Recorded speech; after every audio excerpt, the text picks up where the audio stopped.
My childhood friend once told me we should be more like plants. You know, they're brilliant.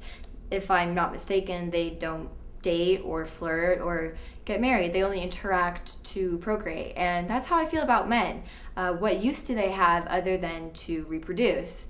And I know I'm sounding a little bit pessimistic. I don't mean to, but Alan and I broke up, and I'm just trying to wrap my head around things a little bit. You know, I keep overanalyzing, you know, what I did, what he did, what we didn't do. And I'm just trying to figure out, you know, how it all happened. And, you know, was it something that I did? Was it something that he did? And, you know, it's not completely his fault because it takes two to tango, right? And we were in love, right? And so, you know, it's funny because I'm not a neurotic person. I actually think that I'm quite tranquil. You know, if I lost a tooth or I lost an eyebrow, yeah, I'd freak out. But, you know, other than that, I'm pretty calm. You know, I was raised by two Jewish psychologists of completely different opinions and thoughts and distinct cultures. But, you know, for an only child, I think I turned out okay. David, just because you never solved your Oedipus complex with your mother does not mean that you can raise Sophia to be held back by her Electra complex. Otherwise, she'll never find the love of her life, she'll never marry, and we'll never have grandchildren. Is that what you want? Is it? Could you pass the hollow rolls, please? Sophia does not have any psychosexual development issues. She just needs to cut the umbilical cord still attached to you. She's 6 years old already. In my small intense family psychologists, it is difficult to say something without triggering a long group analysis. Everything has an underlying significance. I am hungry may come to mean something completely different than the need for food, like the emotional vacuum caused by the 5 seconds I was left alone by my parents when I was 3 years old, which my psychologist says that might be the reason why I'm always late, which, interestingly enough, takes us back to Alan and I.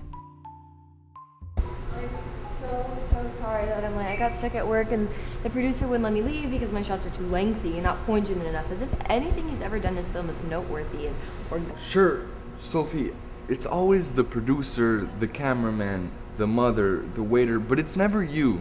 Look, Alan, I'm sorry, but you know that I'm working on my lateness, so you don't have to throw it in my face. And I mean, and Dr. Goldberg said that I'm doing really well and progressing great, and it's gonna Okay, Sophie, I'm just tired of it. I know what you're thinking. He's right, I shouldn't be late, yada yada yada. The thing is that I've been late before and he's never reacted like this. And once he even told me he was cute, so just don't jump into conclusions until you have the whole story, okay?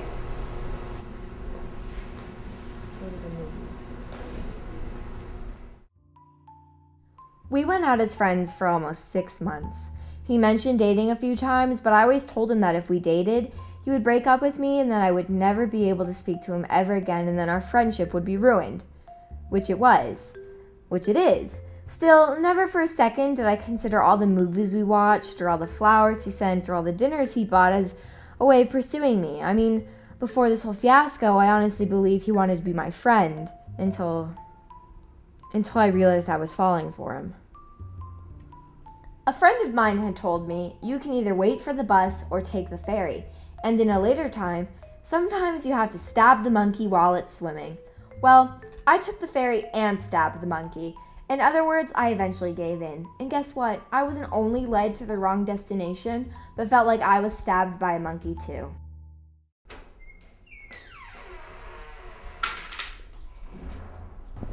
I don't know if this is what I want. I heard that, but what the hell does that mean that you don't know what you want? I just don't know. I don't know if we're right for each other. All of a sudden you just realized that? Bippity boppity boom, you just figured it out after months of trying. You just realized that we're not right for each other. So what are you trying to say? Because say it, I know you want to say it. You want to break up, don't you? Sophie, no, quit it. Come on, I'm confused. I just don't know if you and me are right for each other. Alan, I don't understand. Yesterday you were fine. I was fine. I am fine. Well, if you're not sure, I am. We're through. So that mean we're never going to see each other again? Yep, and just do me a favor and leave. Sophia. Just leave.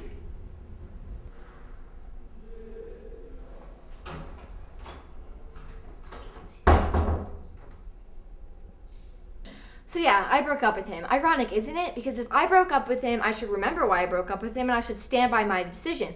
But that's the thing. I can't remember why I broke up with him. And I had told Alan 1,000 times that I wasn't sure if this is what I wanted. But when he said it, it sounded like he was breaking up with me, even though he didn't want to break up with me. I mean, who says that? Who says, I'm not sure that this is what I want and not break up? Who? Plus, I had a lot of traumatic relationships, and I'm not sure if it comes from my parents or my fear that I would become my parents, or if it was my middle school experience. Because wow, my middle school experience was awful. I still can't even hear the words, let's talk, and not flinch. And he knew that, but he said it anyway. And so I decided to face the situation like an adult and meet with him, even though I know that he hadn't fought for the relationship, he hadn't been returning my calls, and he hadn't called me. So I practically had to drag Alan here. I begged him to come and meet me, which is so not me, but he kept on refusing. Big role reversal, right? But after a bunch of insisting, he finally gave in. So you tell me to come here and you show up half an hour late? Well, I'm sorry, but I thought you knew that about me already. What do you want? I want to understand what happened. I expressed my feelings and you kicked me out of your apartment. That's what happened. I was just so upset by the fact that you completely broke my trust in acting in a way that you assured me you were never going to act. See, to him, me kicking him out of the apartment was unforgivable. But to me, him not understanding how deeply wounded I was inexcusable.